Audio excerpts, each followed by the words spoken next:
आप सब अच्छी तरीके से जानते हैं कि जोशीमठ में आज एक अभूतपूर्व संकट के दौर से वहां की जनता गुजर रही है और ये संकट, जिस संकट को हमारी सरकारें, हमारा प्रशासन प्राकृतिक आपदा घोषित करने पर लगा हुआ है। यहाँ तक कि जोशीमठ के जो निवासी हैं, जोशीमठ के जो लोग हैं, उनको उस संकट के लिए दोष दिया जा रहा है। कहा जा रहा है कि उन्होंने नियमों के तहत मकान नहीं बनाए, उन्होंने नियमों के तहत होटल नहीं बनाए, उन्होंने नियमों के तहत शौचालय का जो गटर सिस्टम है उसको उन्होंने जो है सीवरेज सिस्टम में नहीं बदला और उन्होंने वहां जो है प्रकृति के साथ खिलवाड़ किया। तो सरकार कुल मिलाकर के जो कोशिश कर रही है, सरकार को चलाने वाले लोग जो कोशिश कर रहे हैं वो कोशिश है कि उत्तराखंड के अंदर ये जो विनाशकारी विकास का मॉडल है, इसके खिलाफ आवाज उठाने वाले लोगों को ही दोषारोपण किया जाए। इस विनाश का दोष उन्हीं लोगों के ऊपर मढ़ दिया जाए जो लोग इस विनाश के खिलाफ लड़ रहे हैं, जो लोग उत्तराखंड को, पहाड़ को बचाने के लिए लड़ रहे हैं, और उनको बचाया जाए जो पहाड़ के इस विनाश के लिए दोषी हैं। आप सब जानते हैं कि आज सरकार दो तरीके से बातें कर रही है। एक जो मैंने बताया कि जोशीमठ के लोगों को दोषी करार दे रही है, दूसरा वो कह रही है कि ये प्राकृतिक आपदा है, ये आपदा तो पहाड़ में आती रहती है, ये कोई बड़ी बात नहीं है।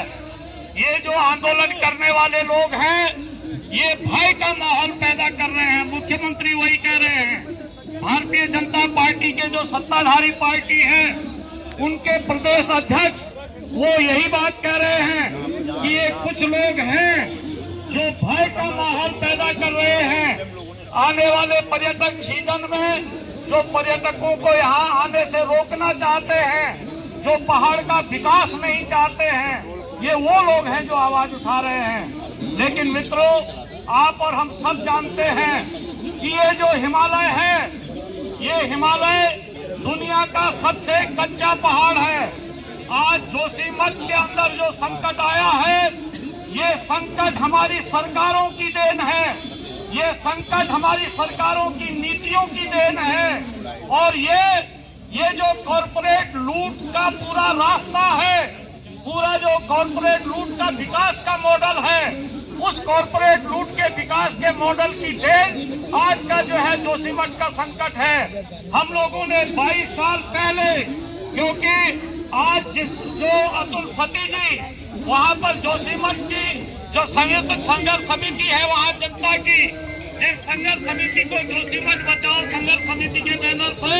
लोग लड़ रहे हैं, अतुल सती और हम लोग, गिरजा पाठक हैं, मैं, राजा बहुगुणा, इंद्रेश मैखुरी, जो गढ़वाल यूनिवर्सिटी के पॉपुलर जो है छात्र संघ अध्यक्ष रहे हैं, हम लोग पिछले 20-22 साल से जोशीमठ के आज के हश्र के बारे में लोगों को चेताते रहे। हम लोग लगातार, हमारे साथी गांव में, उस पूरी उर्गम घाटी में, पूरे उस अलकनंदा के बेसिन क्षेत्र में, गांव में जाकर के अतुल सती ने, इंद्रेश मैखुरी ने और तमाम लोगों ने लोगों को समझाया था कि आने वाले समय में ये जो सुरंग आधारित परियोजनाएं यहाँ लाई जा रही हैं, ये पूरे इलाके को नष्ट कर देंगी, बर्बाद कर देंगी, यहाँ का जीवन संकट में पड़ जाएगा। उस समय लोग नहीं समझ पाए थे।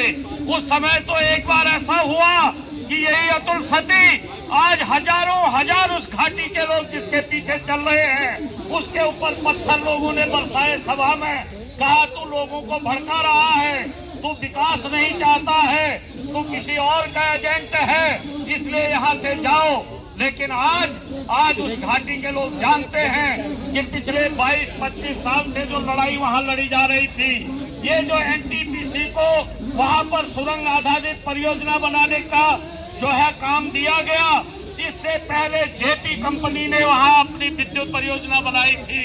और उस जेपी कंपनी की विद्युत परियोजनाओं के लिए जो सुरंग बनाई गई उससे जोशीमठ के सामने का चाई गांव धंस गया था। हम लोगों ने उसी समय चेताया था कि इसको ना किया जाए, लेकिन आप जानते हैं कि सरकार ने जबरदस्ती जो है इस परियोजना को चलाया और वो परियोजना आज जो है पूरे जोशीमठ के विनाश का कारण बन रही है। ये खाली जोशीमठ का मामला नहीं है, आपको पता होना चाहिए कि जोशीमठ के नजदीक देखिए कर्णप्रयाग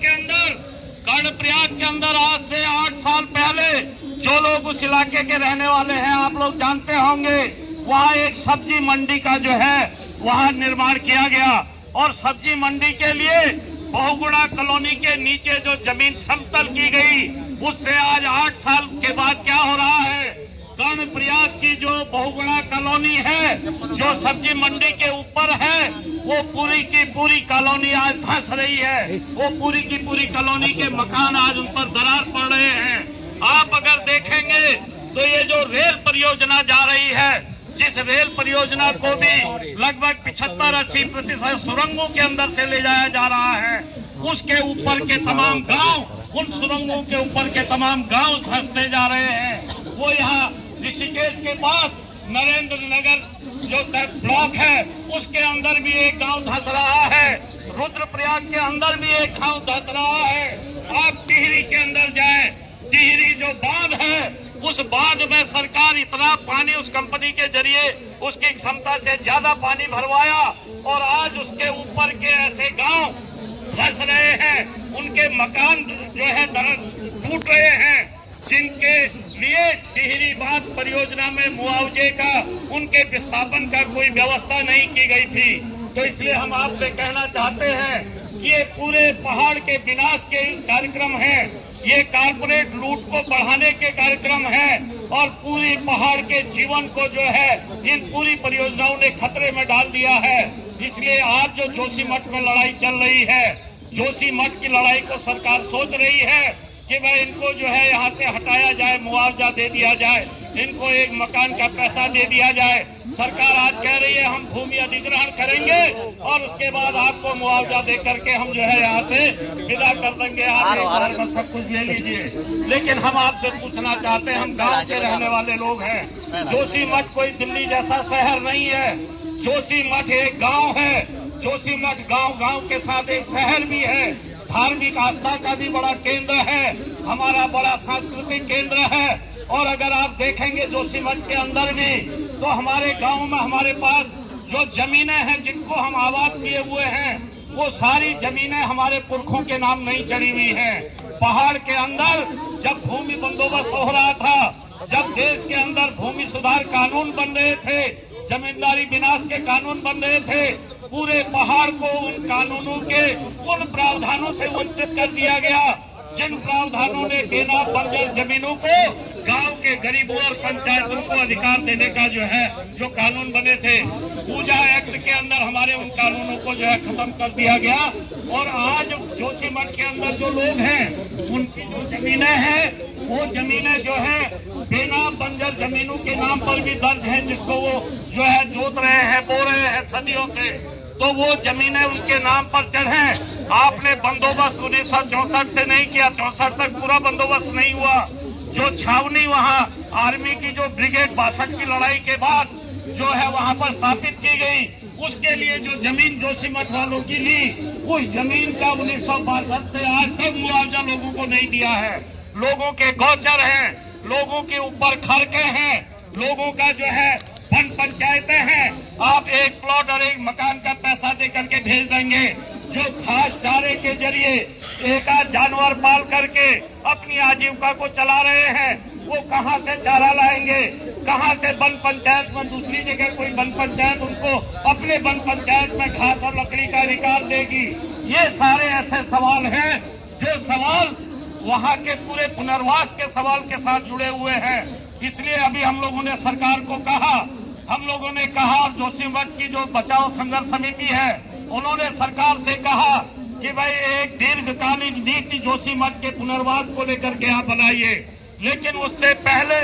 आज हालात ये है जोशीमठ के अंदर पूरा का पूरा जोशीमठ जो है वो खतरे पर जो है लोगों का जीवन बड़े खतरे में है और उस जीवन को बचाना पहली प्राथमिकता है। हम लोगों ने सरकार से कहा कि लोगों को यहाँ से बाहर शिफ्ट करो, जोशीमठ की पूरी आबादी को शिफ्ट करो, उसके बाद जोशीमठ की जो है भूगर्भीय जांच कराओ, जोशीमठ का जो हिस्सा बच सकता है उसको बचाने की कोशिश करो, लेकिन जो है पहले लोगों को यहाँ से शिफ्ट करो। सरकार ने लोग शिफ्ट किए, घर खाली करवाए और वहीं जो दरार पड़ी हुई होटल है उनमें लोगों को टिकाया है, जो दरार पड़े हुए सरकारी भवन है उनमें लोगों को टिकाया है। इसलिए हम आपसे कहना चाहते हैं कि जोशीमठ को बचाने का मतलब वहाँ के लोगों के जीवन को बचाना, उन लोगों की आजीविका को बचाना, उनकी अपनी संस्कृति और सभ्यता को बचाना, और इसलिए जोशीमठ के पूरे पुनर्वास की व्यवस्था सरकार जो है एक बड़ा पैकेज उसके लिए तैयार करे। ये जो विद्युत परियोजना है, ये जो रेल परियोजना है, जिन परियोजनाओं ने पहाड़ को तबाह कर दिया है, इन सारी परियोजनाओं को तुरंत रोका जाना चाहिए और इन सारी परियोजनाओं को लेकर के दोबारा से सरकार विशेषज्ञों की समिति गठित करे, इनका पुनर्मूल्यांकन करे, उसके बाद इन पर काम चालू हो। इसलिए ये जो विकास के नाम पर विनाश का मॉडल उत्तराखंड पर थोपा गया है, इसके खिलाफ ये लड़ाई है। और ये लड़ाई खाली जोशीमठ को बचाने की नहीं, बल्कि ये लड़ाई पूरी जो है जैव विविधता को, पर्यावरण को और कुल मिलाकर के पूरी मानवता को बचाने की लड़ाई है। क्योंकि जोशीमठ नहीं बचेगा तो पहाड़ नहीं बचेगा। जिस तरीके की परियोजनाएं पूरे पहाड़ में चलाई जा रही हैं कॉरपोरेट लूट को बढ़ावा देने के लिए, इसलिए जोशीमठ को बचाने की लड़ाई ये उत्तराखंड के पहाड़ को बचाने की लड़ाई है, ये मानवता को और प्रकृति को बचाने की लड़ाई है। इस लड़ाई को हम लड़ेंगे, अंतिम दम तक लड़ेंगे। और ये जो कॉरपोरेट लूट पर आधारित विकास का मॉडल है, इस मॉडल को खारिज करना हम सबकी जिम्मेदारी बनती है। तभी हम जो है जोशीमठ के लोगों का सही साथ दे पाएंगे। आप सबका धन्यवाद।